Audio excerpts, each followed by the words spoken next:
Yeah, thank you so much. You can see here are Alex and Deirdre, and also photo from the program that is run at University of Leeds and University of Leicester. I mean, yes, Leicester, sorry. And that's a once a year program, and I think it might be interesting for quite a lot of you who are here. Although there's few people who are here because it really does help provide you with a direct route and orientation into university. So I think it would be great to hear more about that. Are you going to start off, Alex? Or is, Yeah. yeah. Yeah, so we'll just well start off by saying hello everyone and welcome to this session. Thanks for coming along. My name is Aleks Palanac and I'm from the University of Leicester and I'm one of the program leaders of RefugeEAP. And I'll just pass over to Deirdre to introduce herself. Yes, hi everyone. I'm Deirdre McKenna and I'm at the University of Leeds and I'm also another one of the program leaders on the refugee program. And so, yeah, Corinne asked us to come along today to just talk a little bit about the refugee program, to outline what it is, who it's for, what to expect on this program, to see if it might be suitable for you, because some of you might like to go on and apply to this, to have a place on this program. Okay, so what is it? So it's basically a free online pre-university academic English skills program for refugee background students across the UK. So yeah, at the moment it's for people who are physically based in the UK, even though it's an online course. Okay. So, in terms of who it's for, so all of our students have got a background of forced migration based in the UK. We usually ask that a student needs to have qualifications equivalent to UK level 3 or above. So that would usually be something like the level of A levels or BTEC level 3 or an access course or something at that level, which means that somebody would be at a level where they're ready to go on to study at an undergraduate on an undergraduate program at a university. Obviously, if somebody wants to go on and do a master's program, then they would need to have equivalent of level 6 already, which is equivalent of an undergraduate degree. So it depends what you want to go on to study afterwards. Um, yeah, we ask that all of our students have the goal to study at a university rather than to go on and do something else. So we'd like everybody to have like a clear goal about university. The entry level is equivalent to IELTS 5.5, but you don't have to worry about doing an IELTS test or having evidence of your language level before you join us. It's good if you have a rough idea if you're around that level, but then we will test you ourselves when you come to us. So before you come onto the program, we test you, make sure that you're at the right level, and then we let you know whether you're at the right level for the program. And we ask everyone to think carefully about whether they have enough time in their week to commit to this program. I'll go into more of the details about the exact time commitment in a minute. And everyone needs to have access to some sort of computer or laptop and a stable internet connection. Now, these are things that we can potentially help you with if you don't have these things. So, for example, we have an arrangement with a charity which is called ScreenShare, which can provide some of our students with a refurbished laptop if they don't have access to a computer. And we can also provide data SIM cards for people who don't have a good internet connection. And we work closely with another charity which is called RefugeEAP. So if somebody joins the refugee program, and usually we will also recommend that student contacts RefugeEAP so that you can get extra support from them. So they can provide a caseworker and some extra advice, like individualized advice about your personal situation and your personal pathway to university. So yeah, that is what we recommend that our students do. So that's students. And in terms of tutors, like we were just saying just now as we were joining, so our tutors are all volunteers and they're all qualified and experienced in teaching academic English. And yeah, we're really happy. We've got an amazing team of tutors who are really friendly and supportive and experienced. And yeah, they and the students really make the course what it is. Okay. And in terms of the student journey then, so first of all, we recruit students, so we make sure that all of our students meet the eligibility criteria. We test people to make sure that they're at the right language level. And then for students who are able to join us and who are at the level, they would then join module one. So module one is this is the main one that we're going to focus on today. So this is a 10-week group course, and we focus on academic English skills on that course. And it's like a mini pre-sessional program. So maybe you've heard of pre-sessional before. So that's like an academic English program. And usually those programs are very intensive, but our program is more kind of part-time.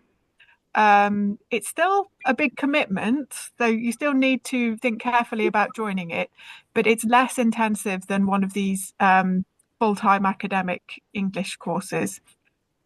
And then if you complete module one, then you have the option to go on to module two. So that's roughly another between 8 and 10 weeks. That one usually happens after Christmas, whereas module one usually happens in this autumn term, just before Christmas. So module two is a bit different. It's a bit more flexible. It's 10 weeks of one-to-one mentoring with a tutor and different workshops. So we run IELTS workshops, academic English workshops. Sometimes we have guest lecturers coming in to give lectures. So depending on what you need, you can choose which workshops you want to go to. And if you are aiming towards IELTS at the end of that, oh, I can hear some feedback there. Yeah.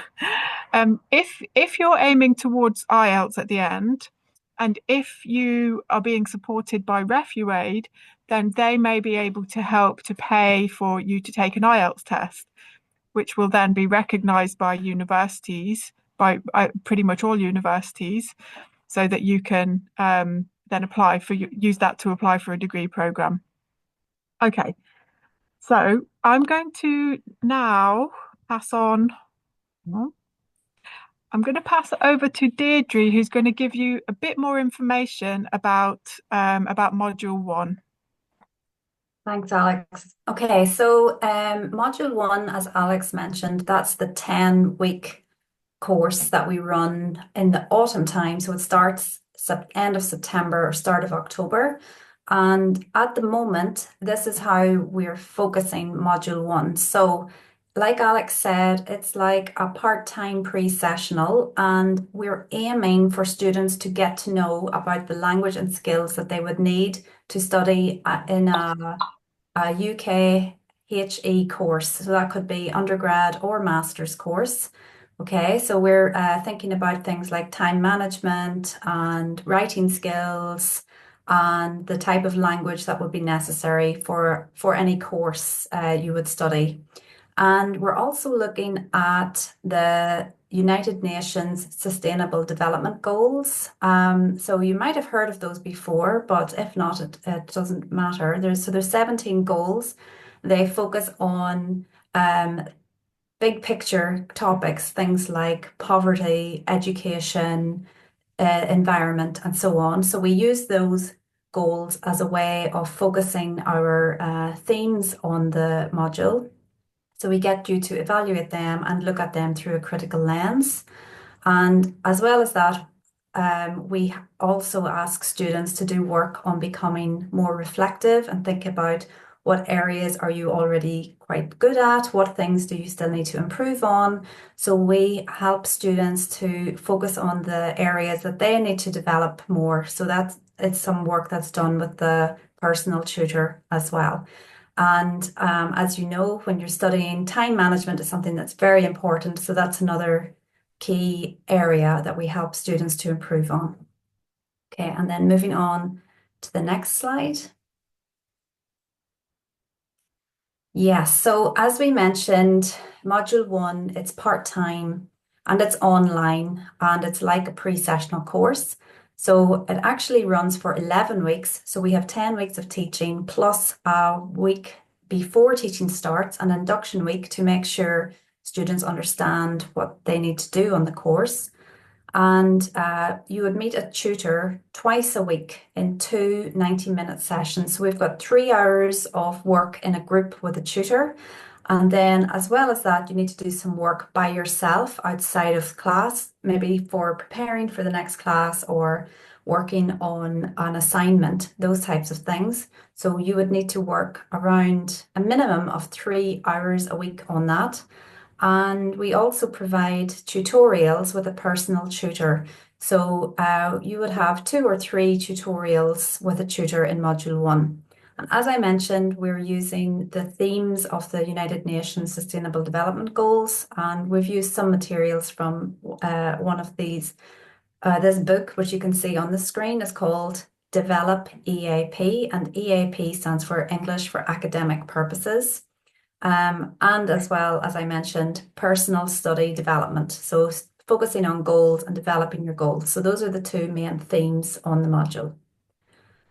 And I think we can move to the next slide. Yeah, so this module also has assessments. So this is how it's working at the moment.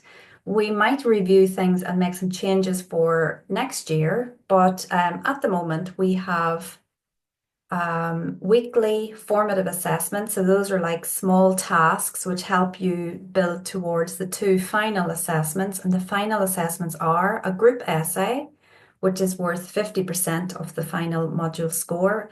And that's on the United Nations Sustainable Development Goals. And then the other assessment is an individual presentation, reflecting on your progress on the module, what things you've developed, what changes you've noticed in yourself, and you present on that at the end of the module, and that's worth 50%.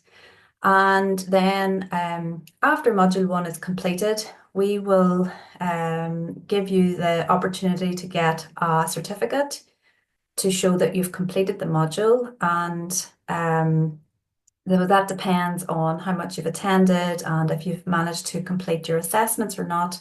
But we're very supportive on our course that if there's a reason why you couldn't complete an assessment, we'll help you maybe with an extension or with submitting at a later date. So we always try to be very flexible on our course. And as well, when you finish Module 1, you'll also have a chance to continue on to Module 2. And I think if we move to the next slide, Alex, I think we've got something else to show the students about this. Yeah. Yeah. Okay. I'm using the version that I downloaded before you made the amendment. But I think anyway, it's okay. So we can show this and then go back. So yeah. you'll find that we have a YouTube channel, and there's a video on there, and it's with me talking about an overview of Module 1, and it's maybe some questions to ask yourself if the module is suitable for you or not. So we're going to show this video, but if you'd like to access it after this meeting, you'll be able to find it on our YouTube channel. Yeah. Okay, so I'm going to play this now. It's about 6 or 7 minutes long, but it gives a bit more detail about what you can expect from Module 1 and trying to think about whether Module 1 is suitable for you.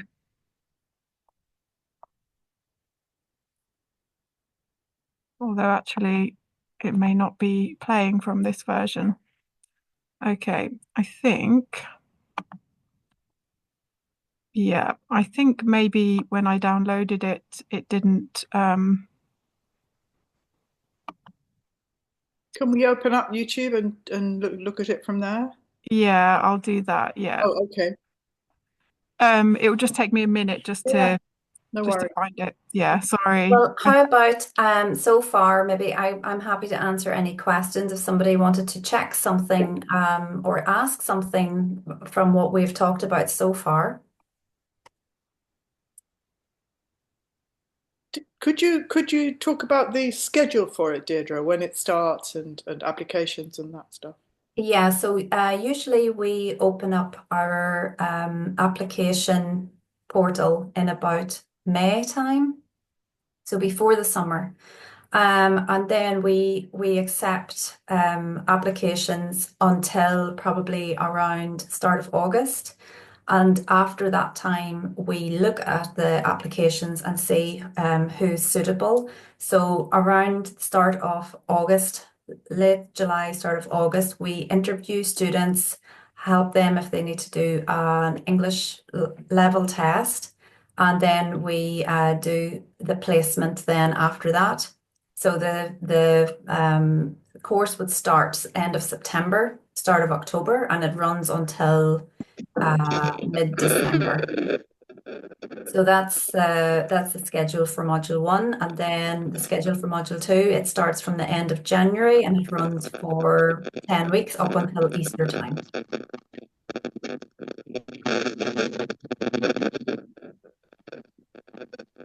Thanks a lot. Thank you. I wonder if everyone could mute themselves, please, because I can hear some background noise. Yeah.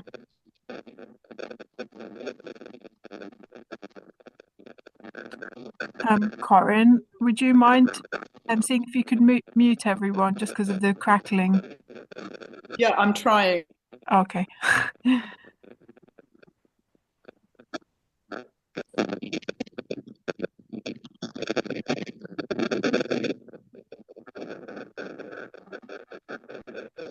Okay, and yeah, in the meantime, I think I'm going to start playing this video. Well, there'll be more time for questions at the end.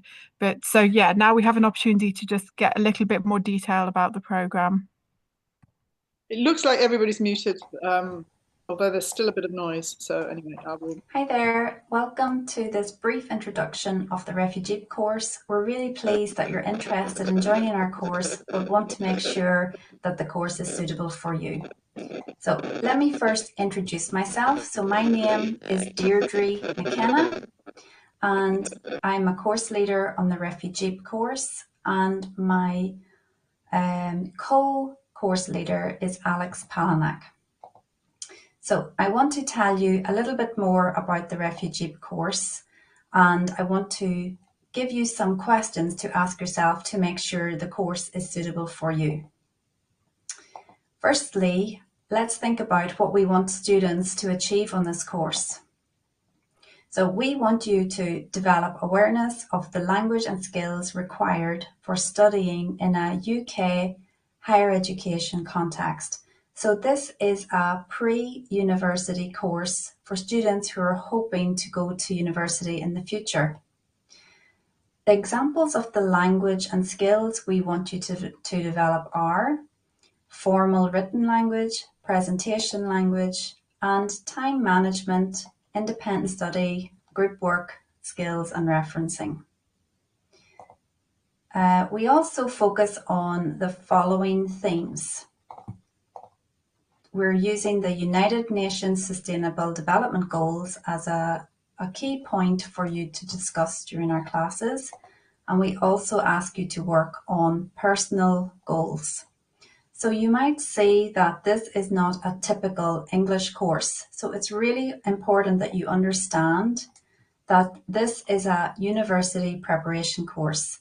So the first question for you to ask yourself is, do I want to join a university preparation course? And to be very clear that this is not a general English course.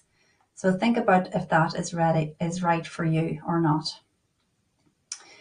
The next thing I want you to think about is your availability and the time you have for this course. So we will teach 2 classes per week, and those classes will take place in the evening time. In this example, you can see the schedule is Monday and Wednesday, but we will offer other times for you as well. So I'll confirm the times in a separate email. But just as an example, you need to be available for 2 evenings a week. So that could be starting a class at 6 p.m. until 7:30 p.m. as an example.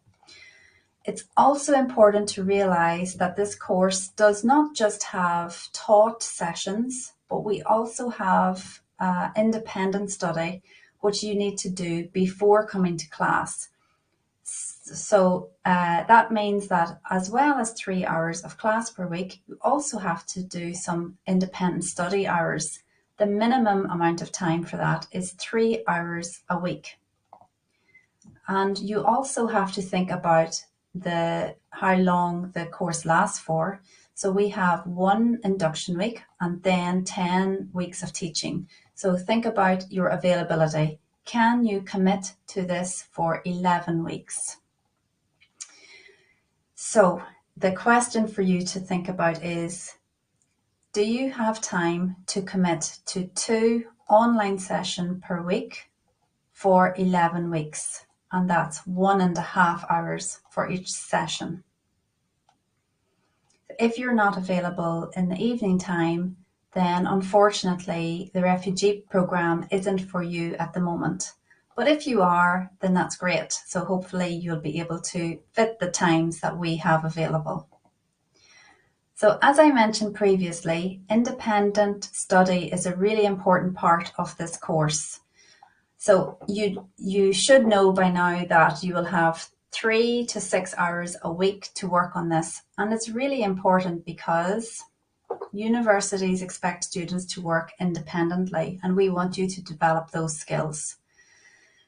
And university preparation courses are often full-time, so like a full-time job, 40 hours a week with 15 hours of taught sessions. But our course is only part-time, so you need to be able to work independently to notice any improvement in yourself. And as I mentioned, there's 3 hours per week with tutors. We need to use that time really carefully, and one of the best ways to do that is to prepare before class. So my next question for you is, do you really have time to commit to 3 to 6 hours per week for independent study, as well as coming to class for 3 hours each week? I hope the answer is yes. The next thing I want to let you know about is assessments.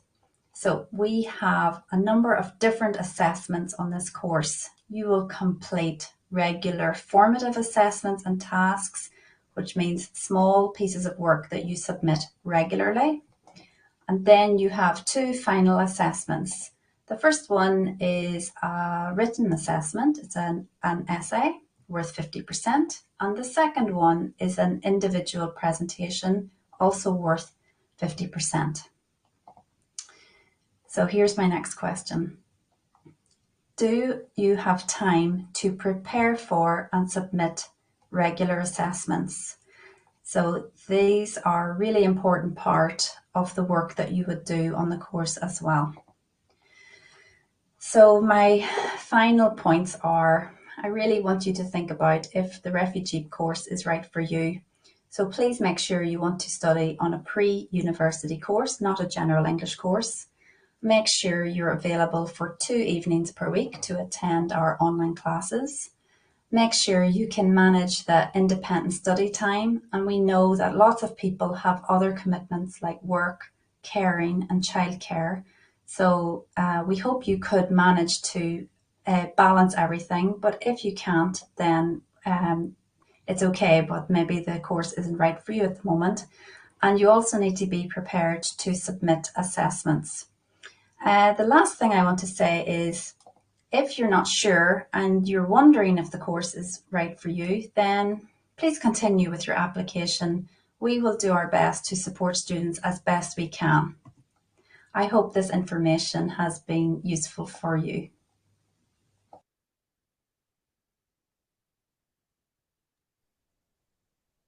Okay, great. So hopefully that was useful for you. And we will be sharing these slides afterwards. So if you wanted to revisit that information video, then you can do that as well. Okay, so just going to give you a little bit more information about module 2, and then we will hand over to Fode in a minute, so that he can give you information from a student's perspective. So like we said before, once you have finished the 10-week module 1, then you may decide to go on to module 2. Most of our students do decide to continue, but some of our students might not need module 2. So some of them might not continue. So the aim of module 2 is to develop your personal goals through individualized EAP support. So like we said before, on module 2, you will have a personal tutor and you will talk about your different, your language goals and your study goals. And for example, if you're applying for a university place, then you can ask your tutor to give you some support with that. And you might also want to prepare for an IELTS exam. And so your tutor might be able to give you some pointers about different things different resources that you can use, different strategies that you can use, depending on what your individual needs are. And there will be workshops that you can go to as well if you want to, and you can choose which ones to go to. In terms of structure, module 2 is between 8 and 10 weeks long. It's slightly different each year, depending on when the Easter holidays fall. You'll have between 5 and 10 tutorials with your tutor. And like I said, you may want to attend some IELTS workshops, some academic English or language workshops, or maybe some guest lectures, depending on what you need and what's most useful for you. Okay, so now we're going to hand over to Fode, who I think many of you will know, and he was also a student on RefugeEAP with us.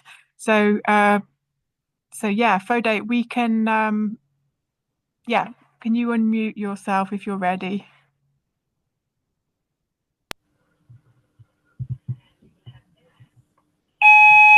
Ooh.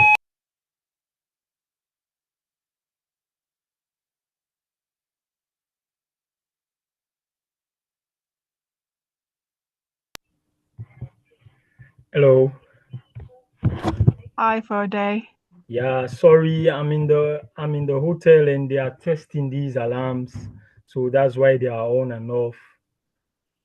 Yeah. Yeah. Fode, Yeah. you were part of the Olive program at one point, and then you went to do this more developed program to prepare. So it'd be great to hear about that. Yeah, sure. Interestingly, what I meant to understand is that I am a beneficiary of the Sanctuary Scholarship of Distance Learning, not like this RefugeEAP program actually. Yeah. So I guess there is some amount of, I don't know how to put it. Oh, Yeah. you were doing this program, Fode. Are you not at Leicester? Are you at Leicester? Yes, I'm at Leicester currently. Okay. I'm studying. Okay. I'm at Leicester currently. I'm studying with Leicester, but I'm studying at the master's level, and I never went through this program, even though. Sorry, I Yes, thought you did. yeah, okay, that's cool. Yeah. So I applied actually because I already got a first degree for my country. So I applied at the University of Leicester. And then, of course, my English proficiency was not good. But at the end of the day, they have that internal exam wherein they will assess your English. So I went through that procedure and then I was able to get an unconditional offer. So that's it. So Yeah. could you explain how you managed to develop your English, though? Did you go through another program for that, or did you just work independently? And, I can say I work independently as well, and as well the University of Leicester provided some amount of help because when I told them that I don't have a proof of English proficiency, So they decided to like book a test. They call it is it Let's? Yeah, the Leicester internal test or so. And then I went through training about weeks or so, and then later I went for the exams, and then I was able to got the amount of marks, and then I start my course properly. Yeah. Okay. Yeah, brilliant. Thank you, Friday. Yeah, I knew your name. I knew you were on one of our programs. And when Corinne said, "Oh, Friday is on RefugeEAP," I was thinking, "Oh yeah, it must be RefugeEAP then." But actually, I must know you from the distance learning after all. Exactly. What is your subject? What discipline are you studying? I'm studying masters in human rights and global ethics. Aha, okay. So Yeah, you're in the School of History, Politics, and politics, International exactly. Relations. Yeah, sure. Yeah. Yeah, yeah, those are some of our most popular distance learning sanctuary scholarships. Yeah, Yeah. exactly. So that is really interesting. Because actually what you said about kind of having a free English test when you applied, obviously some students would benefit from refugee, like if you want to develop, if you need to get your level of English up a bit higher, and if Okay. you need to develop like the academic skills in English and research skills in English, All right. then some students go on to refugee, and it's useful for that purpose. All But it right. sounds like you already had the right level of English, so you didn't need refugee.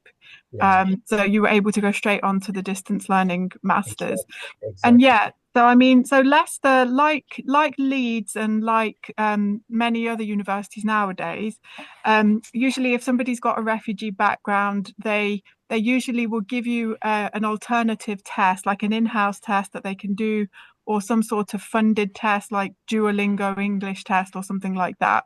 So usually universities will be able to provide some sort of test for people so they don't have to pay money to do IELTS or something like that. Sure. So yeah, so that's useful. So are you in year one right now? Yes, I'm in year one. Okay, and you're doing, yeah, 2-year masters part Exactly. time. Yeah, sure. Okay. But this is very interesting for other students, I think, because, well, first of all, Fode said he did get some help. You got some small course to help you do the English test. Is that right, Fode? Yeah, exactly. So which course was that? Was that something through Leicester or was that something else? Yeah, it was true, Leicester. Like having done the registration for the exams, like they created a portal for me wherein I was able to practice how the test is going to be and all of these things about weeks or so before I attempted the test actually. Yeah, Yeah, okay. So that wasn't necessarily a course as such, but it was like some test practice. Is exactly. that right? Yeah, and that is really important. Yeah, whatever sort of test the university gives you, it's good if they can give you a way to practice beforehand, just so that you're familiar, so that in Yeah, case somebody was going to be nervous before taking the test, at least you can see what the test looks like, you can try it out. And so yeah, that's good that you had that opportunity. I yeah, think also that, we are getting a sense that Leicester has some very good online provision. So the refugee course is online. You can do it wherever you are. If the Home Office moves you, you can still do it. And exactly. and the same for Fode. If you get a scholarship, you can do these online masters. And Yeah, even if you have refugee status, you may still be moving about. yeah, So sure. it's really helpful to have these online programs for many people. I think quite a lot of the people here are still waiting for their status. So, these are things that you can do, especially, I'm assuming that refugee is for asylum seekers also. Yeah, asylum seekers also have a lot of opportunities at the University of Leicester. Yeah. And yeah, like the sanctuary scholarship, of course, is divided into two. You have the distance learning and you have the face to face. Sometimes you can apply for the face to face. If you are lucky, then it's okay. And then you can also apply for the distance learning. And they also have like these ESOL, ESOL classes, like TESOL as well, teachers that want to teach English language as a second language. And also they provide scholarships for people from refugee backgrounds, asylum seekers, and all of these things. And interestingly, also, if you are like an asylum seeker or refugee, you are also entitled to a home tuition fee. Like, yeah, sure. You're a good ambassador for Leicester University, Fode. Yeah, sure. Leicester has given me a life. It's such a nice thing to hear. I mean, maybe I mean, Deirdre might want to say something about Leeds after. about Leeds, yeah. I mean, just to say, I mean, RefugeEAP is a joint thing between University of Leeds and the University of Leicester. So that is something that we do together. But if you want, because we've been talking about some of these sanctuary scholarships, I can quickly show you the web page. I'll show you some of the provision that we've got at Leicester, and then Deirdre might want to do the same about University of Leeds as well, just so that you can see some of these things that that Fode was talking about just now. Yeah. If that's okay, Corinne. Okay, let me just. Definitely, yeah. If we can have some, I think there may be some questions as well at the end, so that would be great. Okay. Thank you so much, Fode. That was very convincing and persuasive. Thank you. Yeah, I think the university might start to employ you to. We need this line. Exactly. And I'm looking forward. to that. Leicester has given me a life, I think it was. Yeah, sure. So this is what Fode was talking about in his advertisement for the University of Leicester. So there's this website here which is about the scholarships at University of Leicester. It's called Academic Scholarships and Home Fees. And then if you kind of click on these different things, it tells you that for people who are seeking asylum or who have discretionary leave to remain or limited leave to remain as a result of an asylum claim, then we would charge home fees rather than international fees. Exactly. And then we have information here about sanctuary scholarships. This is for campus based. Yeah. So these ones are for people seeking asylum. But if somebody already has like refugee status, for example, then usually that person would be eligible for student finance. So that's why sanctuary scholarships are geared towards people seeking asylum who don't have any other way of funding their studies. And then we have the distance learning scholarships that Fode was talking about.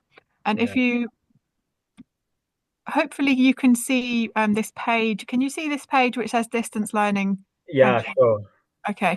So yeah, here this is the list of the different distance learning awards that are available. So we've got some which are in politics, business and management, education, law, media, museum studies, and archaeology. So that's the list of ones. So yeah, I mean, Corinne, what you were saying about an advantage of distance learning. I mean, the great thing about distance learning is, like you said, you can be based anywhere. Actually, these distance learning sanctuary scholarships are for people not only in the UK but anywhere in the world, who has got a background of forced migration or has been subject to conflict, violence, or persecution. And this could be internally displaced persons as well. It doesn't have to have the people don't have to have crossed the border in order to access these. So the good thing is that you can be based anywhere. But just to bear in mind, distance sanctuary scholarships are fee waiver only. So for these ones, you don't get living cost bursaries. So that's just something just to be aware of. But we would accept here a wide range of immigration statuses. So not only asylum seekers, but also humanitarian protection, like dependents of asylum seekers, for example, people with refugee status, all sorts of different statuses we would accept. So these are much more flexible than campus-based ones, but you don't get living cost bursary. That's just important to bear in mind. And these are just for masters, right? Those ones at the moment are just for masters, yes. Yeah. We are looking to expand them to undergraduate, but we haven't done so yet. I think there's one or two universities in the UK that offer sanctuary scholarships for undergraduate distance learning courses. One of them is a university in London. I think it might be University of London. But if you go to the Displaced Students Opportunities website, Yeah. then you should be able to find it there. Yeah. Yeah, we have scholarships for language courses. So yeah, so including our pre-sessional programs, and in fact, we have some online pre-sessional programs that people can apply to join, particularly in the summer. Like if you have IELTS 5.5 or 6, then you could apply to do a full-time, like 10-week or 6-week pre-sessional program. So that's different from RefugeEAP because this one is very, very intensive. It's like full-time online. And then we've got sanctuary scholarships for teacher training courses. So if you want to become an English language teacher and do a CELTA program, then we have one sanctuary scholarship per cohort for that as well. Yeah, and then at the bottom here, there's a link to this Displaced Student Opportunity website that I mentioned just now. So yeah, those are the main ones. I just put the STAR scholarship link in the chat, but Displaced Students has more actually, I think. Oh, okay. Yeah, I think they're trying to phase out the STAR one. I think they're trying to move everything onto Displaced Student now. But yeah, it's taking some time, I think. But yeah, I mean, Deirdre, I don't know if you wanted to. I just put in a couple of links to University of Leeds scholarships in the chat box. So I thought that when you were sharing your screen, you could have just opened those ones, Alex. Oh, sorry. Yeah, Yeah. it's definitely not as many. We don't, to the best of my knowledge, we don't have at the moment online course scholarships. So we don't have as many at Leeds as they do at Leicester. But we also have the scheme of the Sanctuary Scholarship Scheme, similar to like we've just been talking about. Let me see, can I share my screen?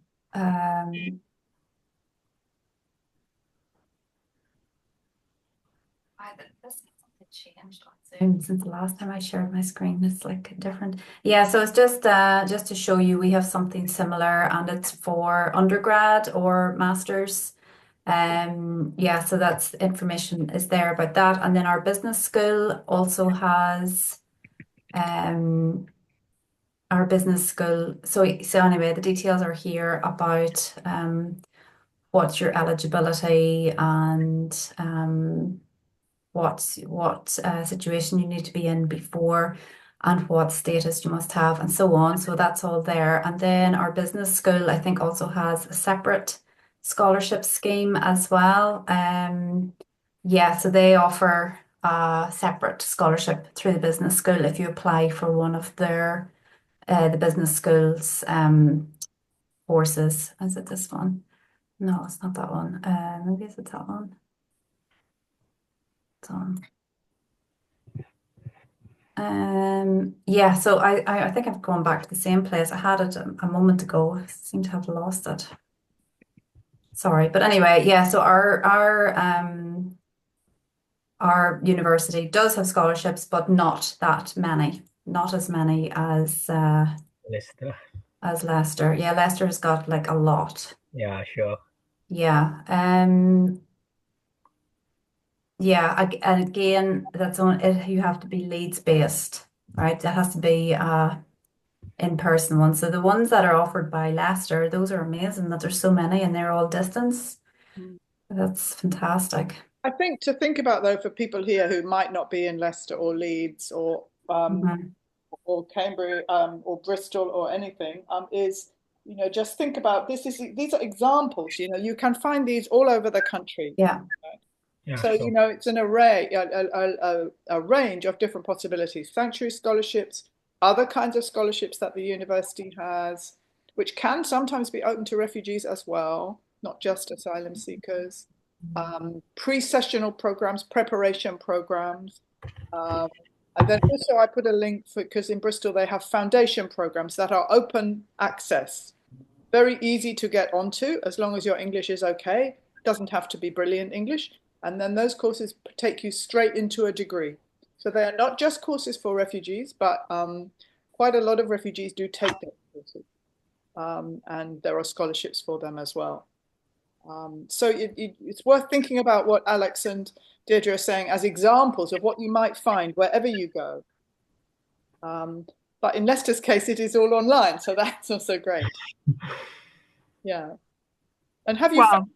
Well, some of them are online. Okay, I mean, but also it's good to note that so we do have, I think it's about 15 different master's programs available online through these sanctuary scholarships, but these are only in certain subjects. So if you want to do something like engineering or something that's lab based, then obviously that can't be done through a distance learning sanctuary scholarship. So it's only for some subjects. So yeah, just to bear that in mind as well.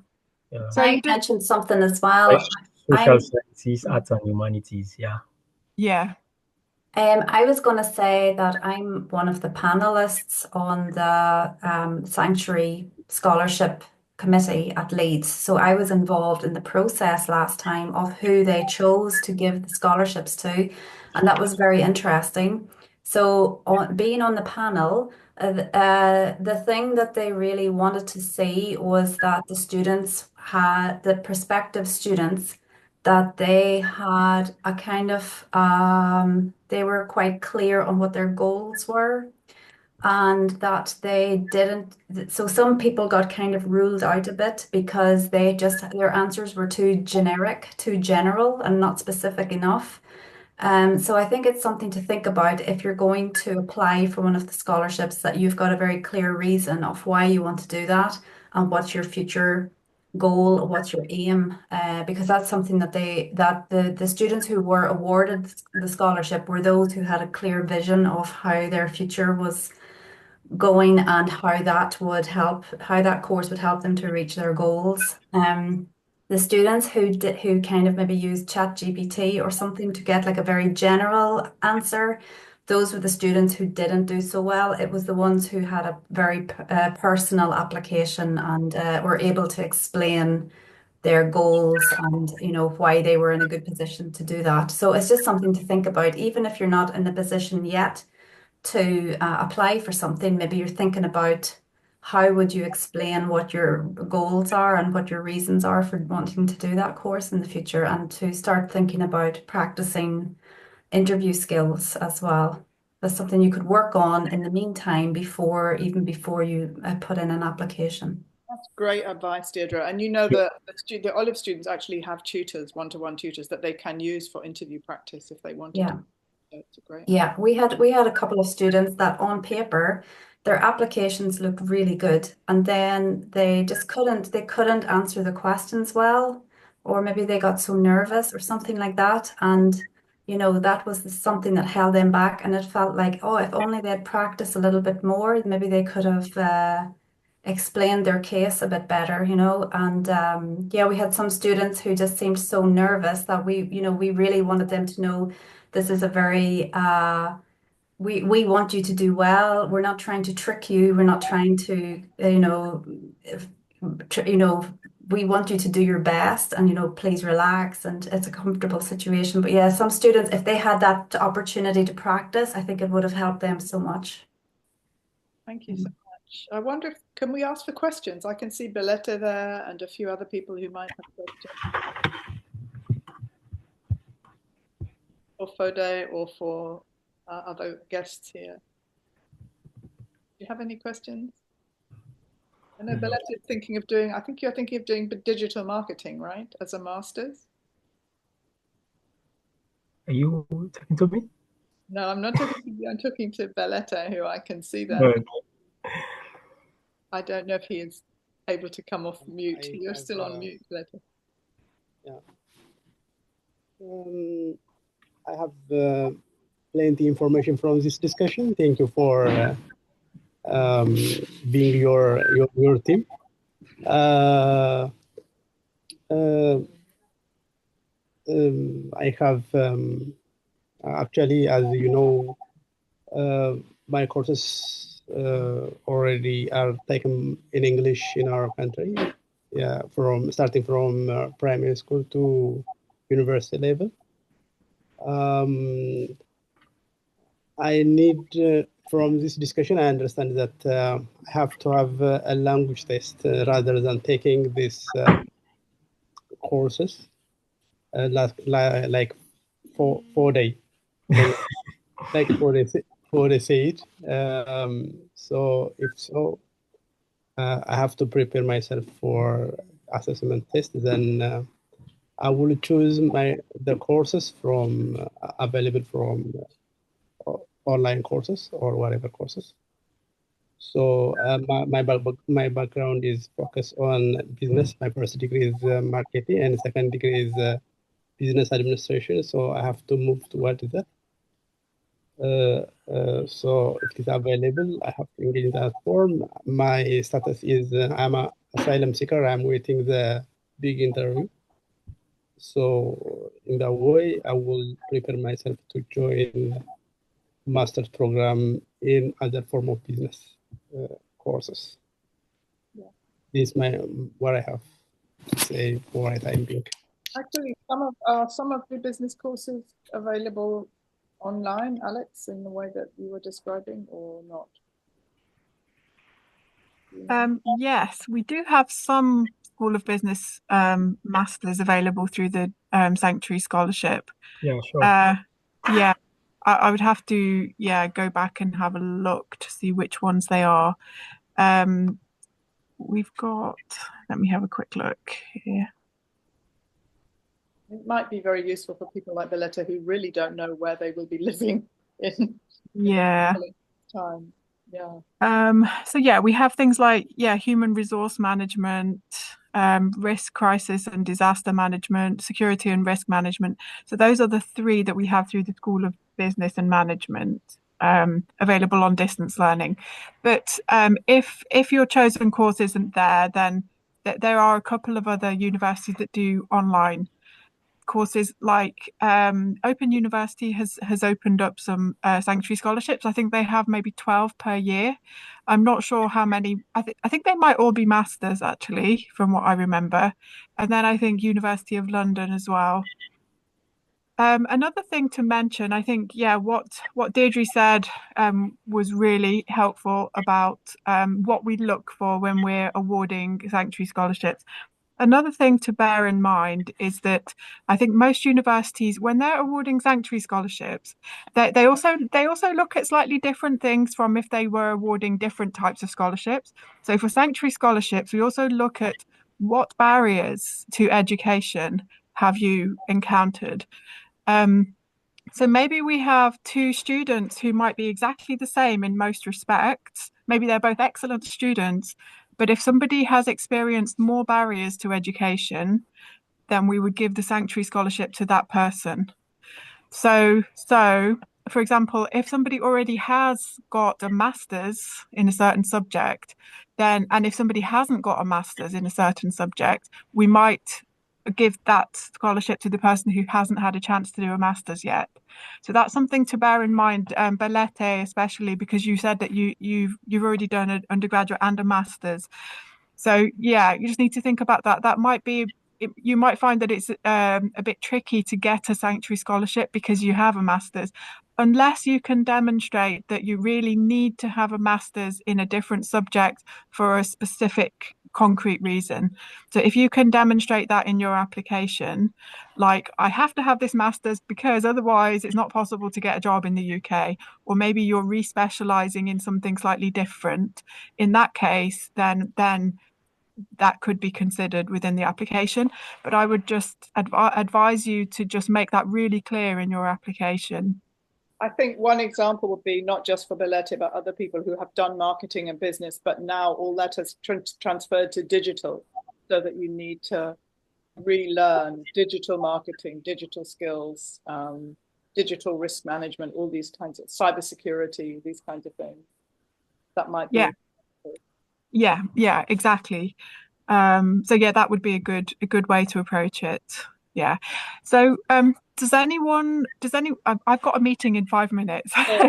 So does anyone have any final questions before we finish?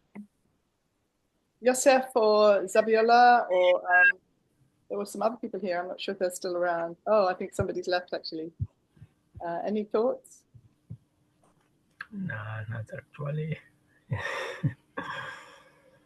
Okay. Well, we can always email some questions to our guests. Right. For mine is clear. Hi, Saviola. Did you want to ask a question, or can we do it?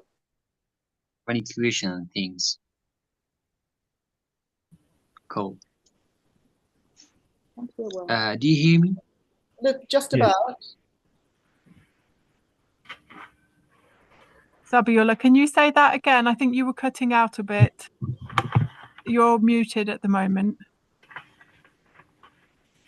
I'm sorry, just my I got lost in internet.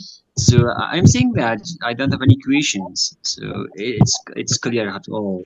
Thank you. Okay. Thanks so much. Yeah, thank you. Well, thank you everybody for being here for today, Aleks and Deirdre. It was really informative and helpful.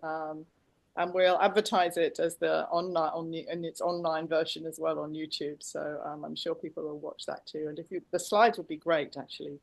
So thanks so much. Brilliant. Well, thank you so much for having us. And yeah, and it was good to see you again, Fode. And good luck in your studies, and good luck to all of you on the Olive program and in your future applications and studies as well. Thank you. Thanks so much. Take care. Yeah, thank you. Thanks, Thank you everyone. so much. Bye-bye. Bye. Thank you. Bye. Bye.